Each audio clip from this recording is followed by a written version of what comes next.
Hey, what's up? Je viens d'avoir, mais littéralement juste 30 secondes avant de tourner cette vidéo, j'ai eu une illumination.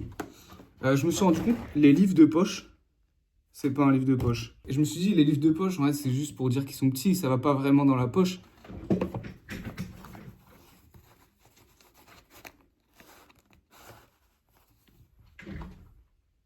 Ça rentre dans une poche. Les livres de poche, on peut les mettre dans les poches. C'est un truc de ouf. Pouvoir me balader avec plein de livres dans les poches. Donc faut que je vois jusqu'à combien je peux en mettre. Je tiens à m'excuser pour cette intro beaucoup trop longue. Bienvenue dans cette vidéo où je vais parler des livres que j'ai lus en septembre, des livres que je vais lire en octobre, des livres que j'ai achetés juste même aujourd'hui. Enfin bref, c'est un peu un book haul, c'est un peu tout. Et j'ai jamais dit que j'étais un youtubeur organisé. J'ai jamais dit même que j'étais youtubeur. On va commencer tout simplement avec les livres que j'ai lus. Je veux commencer directement avec Martin Eden. Alors je suis un peu énervé. J'avoue que quand j'ai fini Martin Eden, j'ai arrêté de lire pendant 2-3 jours. J'étais en mode, je veux plus jamais lire en fait. Ça m'a... Mais on dirait que j'ai détesté, mais je vais spoiler. Si vous n'avez pas lu Martin Eden, passez au chapitre suivant. Allez voir les autres livres, je vais pas spoiler, ça va être super. Je vais dire du bien de certains livres, du mal aussi. Mais là, Martin Eden, je vais spoiler. Je spoil, ça arrive, hein, je vais le dire là. Pourquoi il se suicide à la fin? C'était horrible en plus comment il se suicide. Genre, il est dans son bateau, il lit ses auteurs préf, là, Swinburne, il se dit ah ouais, putain, mais en fait, c'est ça qu'il faut que je fasse, il faut que je meure. Il a connu le succès et tout. Ok, je peux comprendre que tu sois blasé vis-à-vis du fait que tout le monde te kiffe. Alors que quand il montait, quand il écrivait, et qu'il était à fond dans sa passion pour l'écriture, tout le monde s'en foutait de lui. Et je comprends le contraste, le fait que ça le dérange, qu'ils sont invités à tous les repas et tout. Mais genre, ouais, de là à tomber en maxi dépression. En plus, à la fin, la meuf, elle revient vers lui. J'étais en mode, mais quoi? Mais c'est trop triste. Moi, j'avais vraiment le seum que ça se finisse comme ça, Martin Eden. Je voulais qu'il parte sur l'île et qu'en fait, ils se disent, bon, bah, ok, il a eu ces aventures-là. Maintenant, il va vivre paisiblement sa vie. Maintenant qu'il a plein d'argent et tout, il va chiller sur une île, tu vois. Enfin, moi, je pensais qu'il allait, je crois que c'est Tahiti qui va, non, je sais plus, Hawaï. Je pensais qu'il allait là-bas pour chiller, quoi. Mais en fait, il est... Ah, il est stupide. J'ai envie d'aller le voir et lui dire, mais bah, il est mort. Mais il n'existe pas. Mais d'ailleurs, je comprends pas parce que c'est à la fois une autobiographie de Jack London, à la fois c'est un peu romancé et tout, mais Jack London, quand il écrit ça, il est pas mort. Et il est pas mort de suicide à ce que je sache. Je sais même plus de quoi il est mort. Mais en tout cas, il me semble pas de suicide. Je crois qu'il est mort d'un truc assez horrible quand même, hein. Mais genre d'une maladie, enfin d'un truc pas fait exprès. Au début, je me souviens, j'en ai déjà parlé dans une autre vidéo, je dis ouais, sa meuf, je l'aime bien, elle est cool. Mais pas du tout en fait. Pas du tout. Elle l'aime, mais si ses parents ne valident pas, et ben, elle va pas sortir de sa zone de confort bourgeoise, ou alors elle va pas se... En fait, pendant tout le livre, je m'attendais à ce qu'elle se rebelle contre ses parents à un moment. En plus, à un moment, ils sortent ensemble et tout. Et je me suis dit, mais c'est obligé qu'à un moment, ils vont se rebeller, enfin, qu'elle, elle va se rebeller pour qu'ils puissent vivre leur amour, malgré le fait que lui est pauvre, etc., même si après, il connaît le succès. C'est un de mes livres préf. Voilà, c'est devenu un de mes livres préf. La fin, je suis pas d'accord avec, et en même temps, je l'accepte comme elle est, et ça me rend pas le livre plus nul, mais juste ça m'a... Genre, j'ai fini le livre, j'étais en mode, mais va te faire foutre, Jack London, en fait. Ça s'explique, mais qui perdent le goût de la vie, ça m'a juste rendu triste. Je pense que ce qui m'énerve, c'est que ça m'a rendu triste, en fait. Mais c'est une fin que je comprends en soi.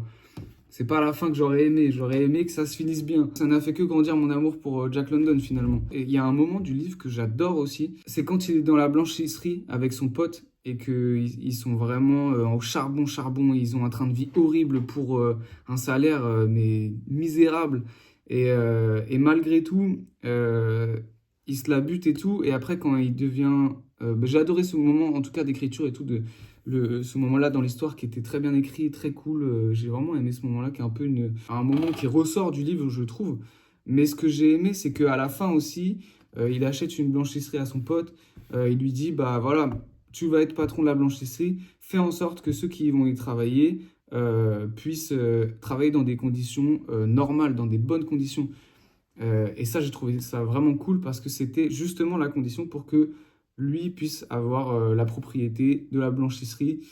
J'aime beaucoup cette relation qu'ils ont les deux, qui est une très belle relation. Très nul pour retenir les noms, mais tout cas, j'ai bien aimé et j'aime beaucoup aussi la relation qu'il avait avec la personne qui lui louait l'appartement.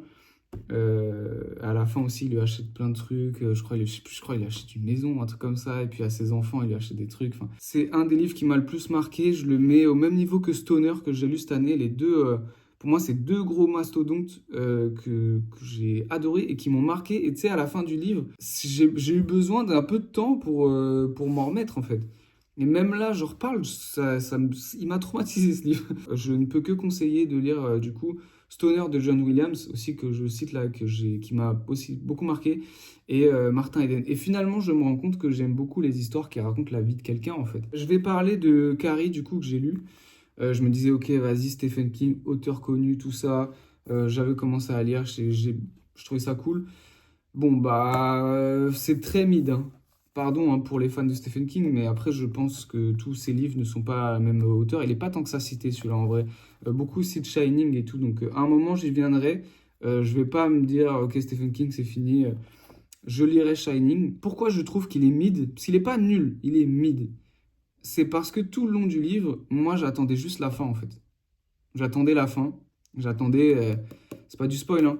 Mais j'attendais ce qui se passe là, en fait. Parce que tout le long, il y a un peu une montée. C'est très crescendo, en fait. C'est voilà, la relation avec sa mère, la relation avec les autres. Elle se fait bully, machin et tout. Bon. Ouais. Mais après, en fait, le fun de l'histoire, c'est la fin. C'est ce qui se passe au bal. Que j'en ressors après lecture, c'est que bon, je suis allé au bout, mais. J'ai pas plus que ça apprécié et en même temps j'ai pas détesté, donc c'est pour ça que je dis c'est très mid. Des hommes sans femmes que j'ai fini il y a quelques jours. Beaucoup de nouvelles, très intéressant. J'aime beaucoup Murakami. Dans la foulée, j'en ai racheté un autre aujourd'hui, la Kafka sur le rivage. Je suis parti pour me faire tous les Murakami en fait. J'aime beaucoup son écriture. J'aime beaucoup aussi que parfois c'est un peu onirique et tout. C'est un mot que j'ai vu. Quelqu'un a décrit ça. Voilà, je l'ai volé. Mais je comprends exactement. Je trouve ça décrit bien son style. De base, j'aimais pas les nouvelles. Et là, pour le coup, j'ai vraiment accroché à plein de nouvelles. J'ai toujours cette frustration du fait que les nouvelles, c'est court et que je m'attache à une histoire. J'aimerais que ça continue. Mais là, franchement, ça a été. Mes histoires préf, c'était Un organe indépendant qui était très touchant. Enfin, j'ai adoré Le bar de Kino aussi. Plein de questionnements et tout. Un mec qui tient un bar, bon, c'est vraiment le truc de Murakami, ça, les bars, les trucs de jazz, machin. J'adore les petites touches de musique à chaque fois aussi qu'il met dedans. Ce que je peux dire, c'est que le thème entre les nouvelles était très bien. Toutes les nouvelles sont vraiment une cohésion dans le livre. Enfin, ça fait sens que ce soit des nouvelles, en fait, des hommes sans femmes, même si c'est aussi le titre d'une nouvelle à l'intérieur. J'ai bien aimé, ouais, vraiment cette sensation de cœur brisé qu'on ressent tout le long du livre, dans toutes les histoires. Et je l'ai beaucoup plus apprécié que à l'aube du soleil, à l'ouest de l'aube du soleil, de machin, j'ai plus le nom. Je l'ai plus apprécié, j'ai adoré mon temps avec, c'est toujours très cool de prendre le livre comme ça, de se lire une nouvelle et tout. Donc je ne peux que le conseiller celui-là pour le coup, Des hommes sans femmes, très très bien et j'ai vraiment kiffé. J'ai oublié de parler de la dernière nouvelle qui est Des hommes sans femmes, il me semble que c'est la dernière. Où c'est dans un monde où en gros il y a plein de guerres visiblement dans une ville, on sait pas trop parce qu'en fait on se réveille dans la peau d'un mec qui n'a pas de souvenirs. Il se réveille dans une pièce où les fenêtres sont cloisonnées, il comprend pas trop pourquoi il est là, et il y a quelqu'un qui vient, il y a des personnes qui sont bossues, d'autres pas bossues, et ça a l'air d'être deux catégories de gens dans le monde. Très spécial, très mystérieux. Merde, je suis désolé, je cadre super mal. Cette nouvelle-là m'a grave marqué. Et en fait, il y a plusieurs nouvelles dans ce livre qui m'ont marqué à ce point-là. La frustration, c'est que j'avais envie d'en savoir plus sur ce monde. Genre, je me demande s'il l'a développé dans un autre livre. Parce que c'était trop intéressant, quoi. Je voulais savoir la suite. Il y a tellement de mystères. Et c'est ça que j'aime beaucoup, pour le coup, dans ces nouvelles. Frankenstein, je l'ai lu. Je dirais même que je l'ai bouffé en quelques jours. Quel univers. Franchement, attends, je connaissais pas bien, en fait, l'histoire de Frankenstein. Je savais le perso et tout. Bah, déjà, je pensais que Frankenstein, c'était lui, en fait. Je pensais que c'était le monstre. Mais non, Frankenstein, c'est le nom de la personne qui crée le monstre. Le docteur Victor Frankenstein. Bientôt, il y a un film aussi qui va sortir sur Netflix en novembre que je regarderai. Pourquoi ? Parce que dans ce film-là, visiblement, ils ont rendu la créature intelligente qui est comme dans le livre. Parce que sinon, dans les autres adaptations, elle est un peu genre méchante, bête, etc. C'est un peu l'image qu'on a de cette créature, qu'elle est moche et tout. Mais elle est super intelligente. Et dans ce livre, ça le prouve. Elle a beaucoup d'humanité. C'est toujours un peu le paradoxe dans ces livres-là. On se dit, mais c'est le monstre qui, normalement, est censé avoir le moins d'humanité. Et là, pour le coup, c'est pas le cas. Il y a un passage spécialement où il observe une famille de loin, qui est très touchant. Moi, qui est ma partie préférée du livre, vraiment, où il essaie de s'intégrer et il est rejeté. Et c'est un moment clé du livre. Et en fait, ce livre, au fond, c'est une histoire de vengeance. Et ce qui m'a touché, c'est la créature. Elle a été créée par Victor Frankenstein et elle se sent un peu seule au monde parce que déjà, de un, il n'y a personne de son espèce. Enfin, je sais pas si on arrive à se rendre compte du sentiment que ça doit être. Il n'y a personne d'autre comme toi sur la planète. Nous, on est plein d'humains. On est plus de 7 milliards. On peut être compris par les autres parce qu'on est humain. Mais lui, il est tout seul en fait. Et il est rejeté. Tout le monde le rejette parce qu'il est moche. Et c'est terrible. J'aurais aimé que ça soit plus gore. J'aurais vraiment aimé parce que, en fait, il est dégueulasse, le monstre. Et au lieu de le dire le démon qui arrive, j'aurais aimé que ce soit plus précis. En fait, le seul moment où ils le décrivent un peu, c'est vraiment quand il se réveille, quand il prend vie finalement. C'est le moment un peu intéressant du livre. C'est le moment où il est le plus décrit. Mais voilà, c'est pas super gore et c'est pour ça que j'ai l'impression qu'il faudrait peut-être que je lise le texte original. Je sais pas s'il est plus gore. En tout cas, je sais qu'il y a une volonté dans ces traductions modernes de rendre le livre plus accessible, ce qui est une bonne chose. Et moi, je conseille cette édition.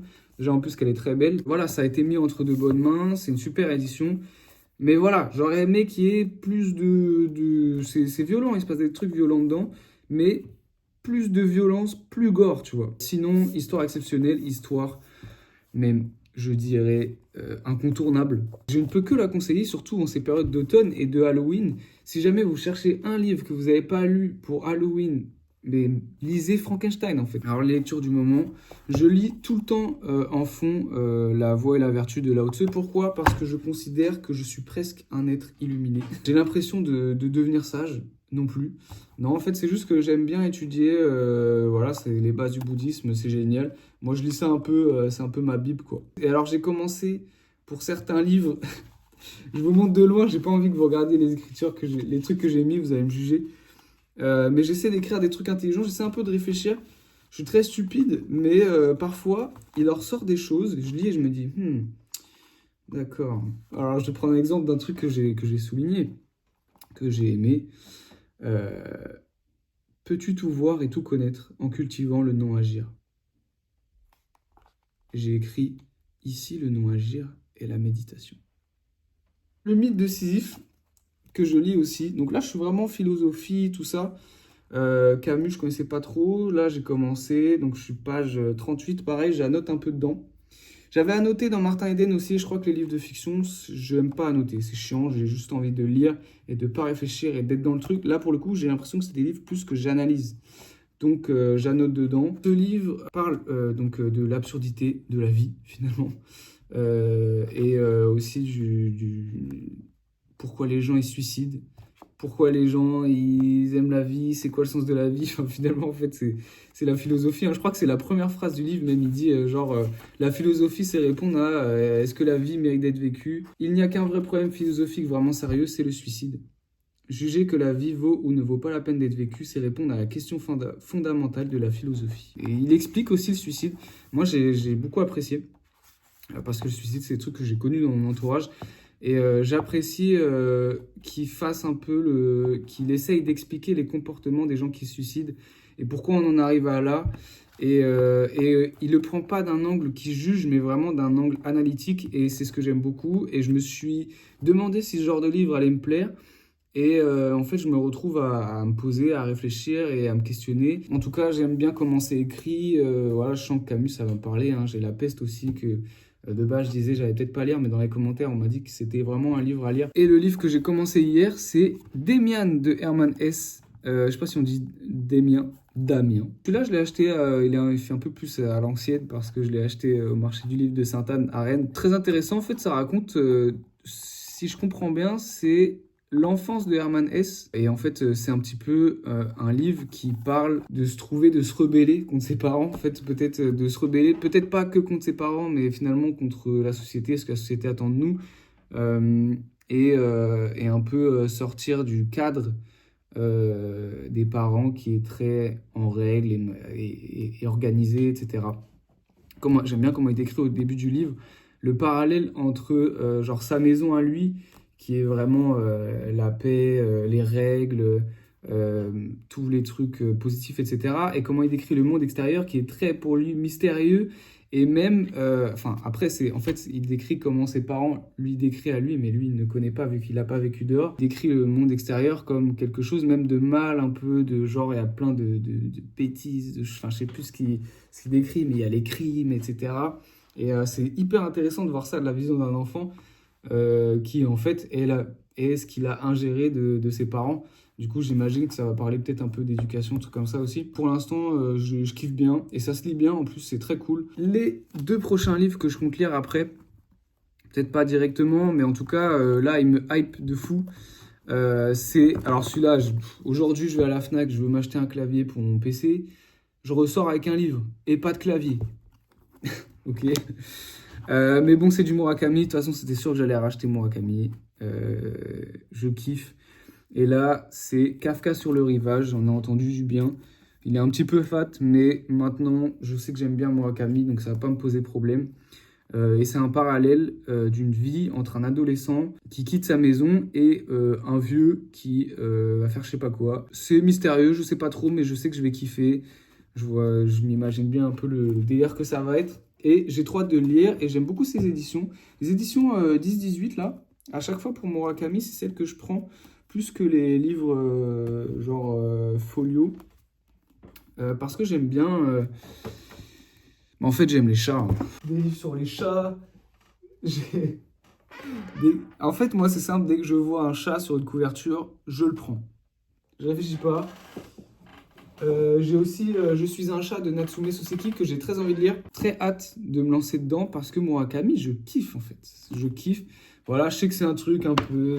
c'est à la mode de kiffer Murakami. Et ben j'aime bien en fait. Je vais pas me priver si j'aime bien. Et le portrait de Dorian Gray, qui est un livre qui me hype trop aussi. Je me souviens avoir étudié déjà, je crois qu'il doit y avoir un film sur ça, parce qu'il me semble qu'on avait regardé un film. J'avais des cours d'anglais approfondis, j'avais toutes les options anglais, voilà, je suis bilingue. Et j'avais adoré cette histoire, je m'en souviens un peu, mais pas tant. Et donc c'est pour ça que je me dis le revoir en livre, et peut-être qu'après je regarderai le film direct après. Ça m'intéresse énormément, c'est un livre qui est assez court en plus, mais je sais que ça va être une histoire de ouf. Oscar Wilde, classique. Un classique, le portrait de Dorian Gray, c'est un classique. Voilà, j'ai fait le tour des livres, j'ai très faim, je vais aller manger. Merci d'avoir regardé cette vidéo, on se dit à plus.